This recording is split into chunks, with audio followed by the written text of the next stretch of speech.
Bem, obrigado por terem vindo hoje. Thank you for coming. A primeira coisa que eu quero fazer é, quem é que aqui não percebe de todo o inglês? Sem medo, sem medo. Ok. Foi-me dada a opção de fazer a talk em português ou em inglês. Portanto, eu vou-vos dar a opção a vocês, falámos hoje aqui muito de opção na educação, vou-vos dar a opção a vocês de escolherem quem quer que eu a faça em português. Ok. A maioria ganha. Sorry, guys. Eu venho aqui hoje... The slides will be in English anyway, so you can sort of follow the ideas I'm sharing here in Portuguese. Venho-vos hoje falar daquilo que eu acho que é uma coisa extremamente importante, que é a educação da perspectiva de alguém que não vive dentro do sistema educativo. Isto é, não é professor, não é dirigente de uma escola, não é dirigente de uma central sindical de professores e, portanto, não tem qualquer interesse à partida em puxar por qualquer um dos lados da educação. Eu sou daqui, deste pontinho no mapa, ninguém conhece onde isto é, também não é importante, é só para vos dizer que eu não venho de uma cidade e, portanto, a minha experiência é também condicionada por isso. Também não sou rico e também não sou famoso. Portanto, as minhas chances à partida de ter sucesso na vida eram muito pequenas. Também, a juntar a isto tudo, nunca fui o tal aluno dos 20 em 20. Portanto, não é rico, não é famoso, vem, lá não sabemos muito bem de onde, e não é bom aluno. E a somar a isto tudo, ainda por cima o gajo também não é nem giro, nem sexy, o que é que este gajo vai fazer na vida? A certa altura na minha vida houve um momento de mudança. Eu estava no meu 12º ano, tinha um projeto, área de projeto que tinha que fazer. Era a disciplina que eu mais adorava. E eu decidi que vou trazer para Portugal este conceito internacional de conferência tecnológica. Uma conferência tecnológica, de referência, que juntasse a tecnologia e o empreendedorismo e que pusesse as pessoas em Portugal a pensar em empreendedorismo. Hoje é sexy. Há 4 ou 5 anos atrás, nem por isso. E é neste momento que eu descubro qual é que é a minha verdadeira paixão. Porquê? Começamos a organizar um grupo de trabalho, 12º ano, vamos organizar uma conferência internacional, os gajos não batem muito bem da cabecinha, mas pronto, vamos a isto. A certa altura, sou chamado pelo diretor da escola. Ricardo, vem cá ao gabinete. Gabinete, diretor, medo, tremer, senta em frente ao diretor, e o diretor diz: olha, nós achamos que isso é um projeto muito grande, um projeto que pode falhar, e, portanto, o melhor é cancelá-lo. Pois, mas já há convites... Pois, mas é mesmo melhor cancelá-lo. O que é que nessa altura se faz? Ou vamos para casa a chorar e cancelamos a conferência, ou vamos para casa a chorar e continuamos a conferência, ou vamos para casa e continuamos a conferência. Eu tive que escolher a segunda opção. Fui para casa a chorar, meu Deus, o que é que eu vou fazer?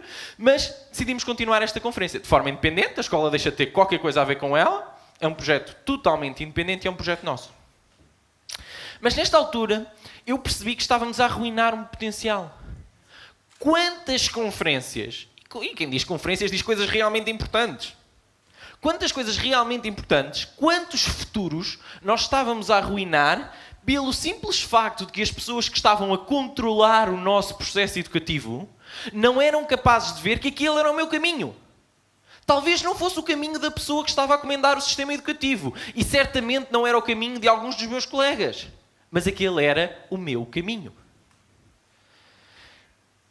E depois comecei a ver outras coisas que existiam à minha volta e que me começaram a causar muita impressão. Outra era esta de que na escola só era realmente apreciado pelos professores quem queria ser médico. Quem queria ser médico era o gajo mais cool, porque era o gajo que ia ganhar imenso dinheiro, ia ser muito famoso dentro da sua área e, portanto, era fantástico. Portanto, as opções eram ou jogador de futebol, ou cantor, ou médico. Eu não canto nada, nunca tive jeito para jogar a bola e também não sou assim tão inteligente, precisava de uma quarta opção. E é aqui que eu começo a ver esta cultura à volta da educação em Portugal, numa primeira fase, e depois, quando me comecei a interessar mais por isto, um bocadinho por todo o mundo, em que falhar é horrível.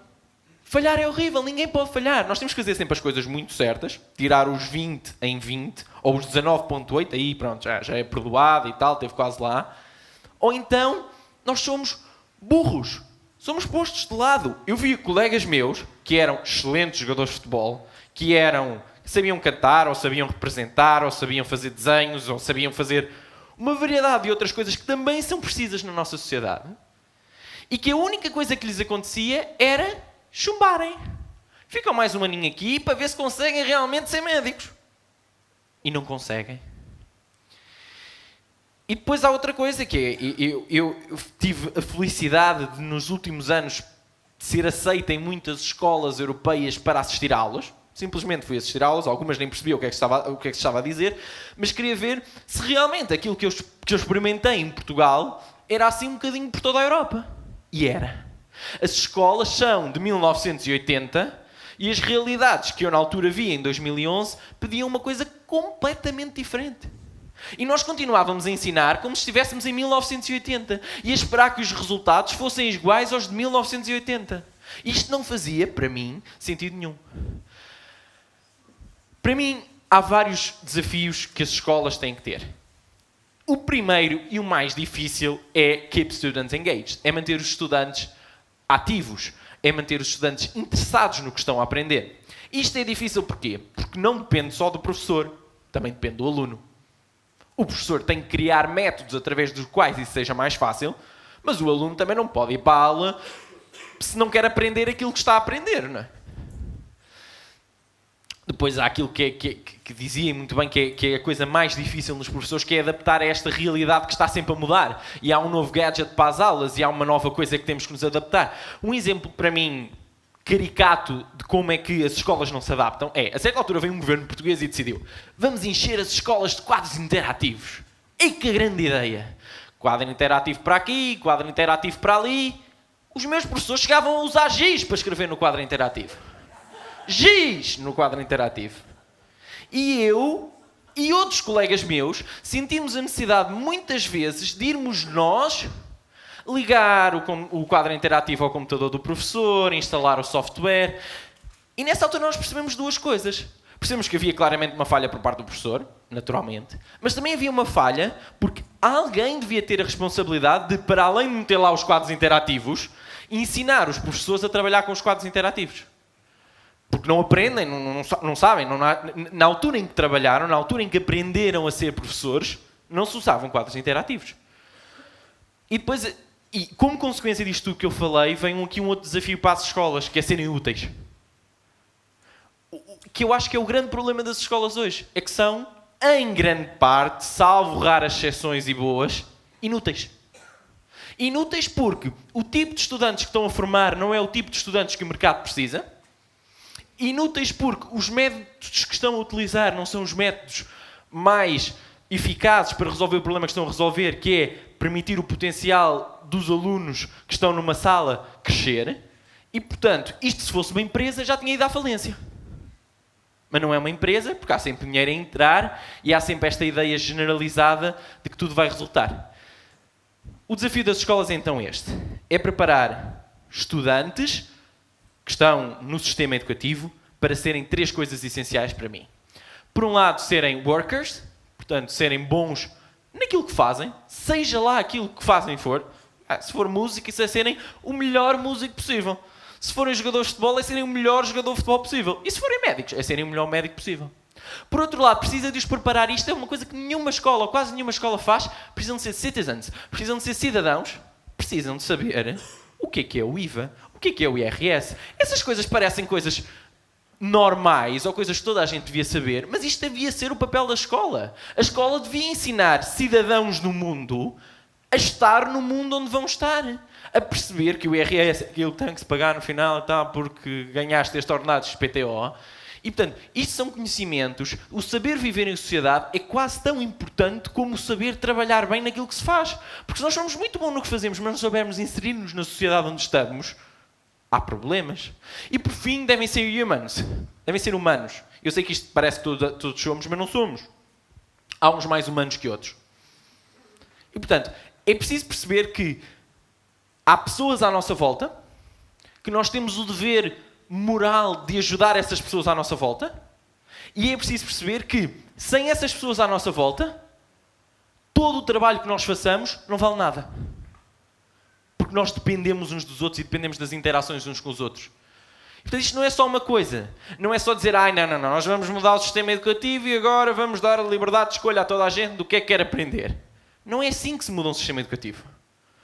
Um sistema educativo, para se mudar ou para se adaptar, precisa de passar por uma série de fases e precisa de, numa série de processos, ser ajustado à realidade em que está e, mais difícil do que isso, ser ajustado à realidade daqui a 10 anos ou à realidade que se preveja que exista daqui a 10 anos. Porque é essa a realidade em que o produto das escolas vai ser utilizado pelo mercado. E, portanto, isto é o que acontece naturalmente. Temos a matemática, aquela coisa extremamente importante. Depois temos as ciências, também importantes. As línguas, isso já não é assim tão importante. Depois vêm as artes e o desporto. Quem é que quer saber disso? E, por fim, vem uma coisa que é cada vez mais considerada... quem é que vai para um curso profissional? Não é? São os burros. Em Portugal, tem-se esta ideia de que quem vai para os cursos profissionais são os burros. Mas a verdade é que o ensino profissional é extremamente importante. Porque estamos a ensinar alguém que quer ser um artesão a ser muito bom artesão. E isso é extremamente importante. Portanto, eu decidi a certa altura que o meu sonho, aquilo que eu queria fazer na vida era, nem que fosse um contributozinho assim, pequenino. Queria ajudar a mudar o modelo educativo em que estamos. E foi por isso que eu criei o Movement for Change in Education. O que é que somos? Somos uma plataforma global. Estamos a lançar por fases os diferentes projetos em que vamos trabalhar. São pessoas em todo o mundo que estão interessadas em dar um empurrãozinho à sua maneira, na sua área, da forma que podem, para que a sociedade, as escolas, os professores, todas as pessoas que vivem à volta do sistema educativo e, adivinhem, somos todos nós, percebam a necessidade de mudar o sistema educativo. Em que é que acreditamos? Em que é que eu acredito e em que é que, por definição, o movimento acredita? Acredita em paixão. Acredita que é extremamente importante gostarmos muito do que fazemos. Gostarmos muito do que fazemos também não é só suficiente. É preciso vermos muitas coisas para percebermos, eu gosto muito de futebol, mas também gosto muito de artes. Do que é que eu gosto mais? Portanto, é necessário termos um contacto com muitas realidades e descobrirmos qual é que é a verdadeira paixão na vida. Acreditamos em talento. Acreditamos que cada pessoa que se senta numa sala de aulas tem um talento. Algo para o qual, geneticamente, está mais propenso a ser bom.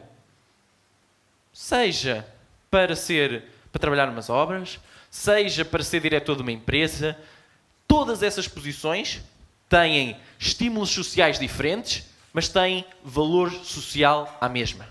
E é importante permitir às pessoas que descubram o talento, e não dizer-lhes, olha, o teu talento é este, toma lá, pega, é este o teu talento. Não. É importante que as pessoas descubram o seu próprio talento e depois é importante que o explorem.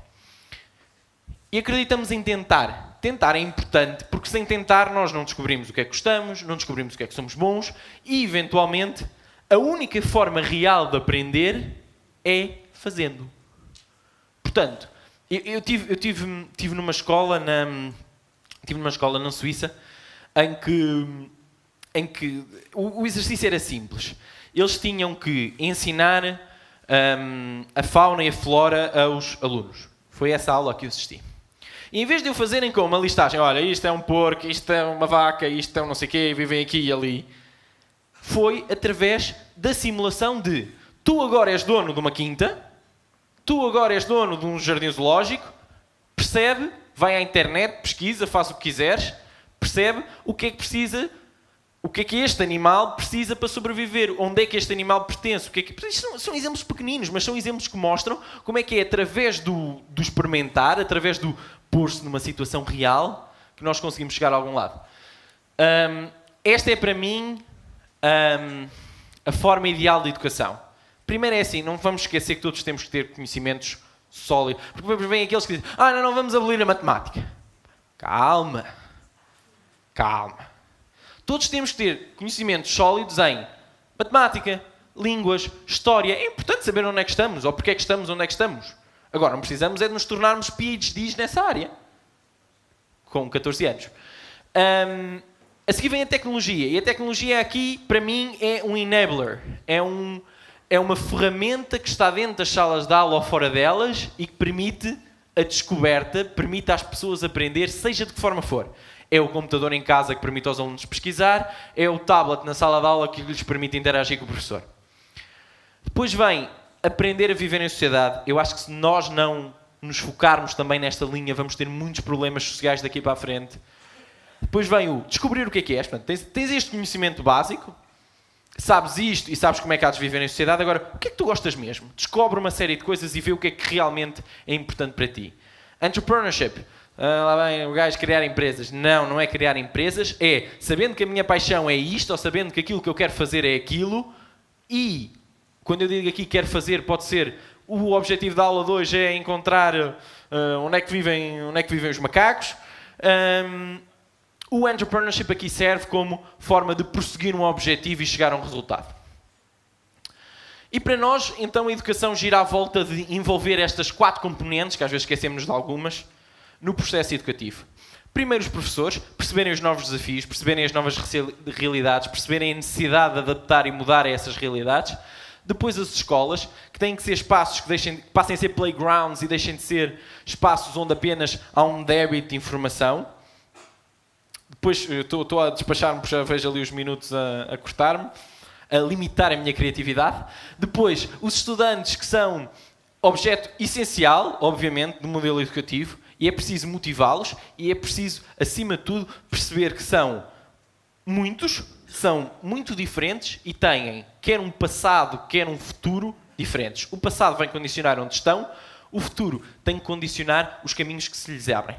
E por último, por vezes esquecido, os pais. É importante, e há bocado falava-se um bocadinho disso, é importante que os pais sejam trazidos para o sistema educativo e que se lhes explique, nós estamos a fazer isto, isto e isto. É importante que da sua parte também motive o aluno quando chega à casa a fazer isto, isto e isto, que lhe dê a possibilidade de abrir horizontes aqui ou abrir horizontes ali. Isto da escola em que só há contacto entre os pais e os professores uma vez por período, não funciona. Nós acreditamos na collective wisdom. Eu acredito que é mais fácil se criarmos soluções para o sistema educativo em que cada um contribui com alguma coisa. E o desafio com que nós estamos a começar, nós vamos fazer isto, temos acordos iniciais para fazer isto e, portanto, foi um sonho que se tornou realidade, é if you could change a country's education system, what would you do? E nós vamos abrir um call to action nas próximas semanas. E há um país europeu, que eu não posso dizer qual é, que em um conjunto grande de escolas nos vai dar a possibilidade de testar novas coisas. E em vez de dizermos, eu acho que o bom de testar agora era meter tablets dentro da sala, o que nós vamos querer é que sejam as pessoas, onde quer que elas estejam, a sugerir ideias e a sugerir como abordar esta questão. O que é que nós vamos ser? Vamos ser uma plataforma para promover a ação bottom-up. Nós queremos que sejam os professores e os alunos a efetuar a mudança. Raise awareness, projetos piloto, como este que terei a oportunidade no Coffee Break de falar mais se quiserem, e estes big projects que são realmente as plataformas que nós vamos usar para a mudança. Porquê é que se devem importar com isto? Bem, é a geração futura que vai assegurar os vossos salários, é as vossas reformas, é a geração futura que vai moldar o mundo onde vocês vão viver e, portanto, isto ganha uma importância muito grande. Precisamos de ajuda. Não sabemos o que é que está do outro lado, mas é essa a magia da educação, é não sabermos o que é que está amanhã, é não sabermos o que é que cada um dos alunos que sentam numa sala de aula vai ser. Portanto, não podemos parar agora, é importante que agora e rápido se comecem a fazer as mudanças que vão provocar um grande impacto no amanhã. Muito obrigado.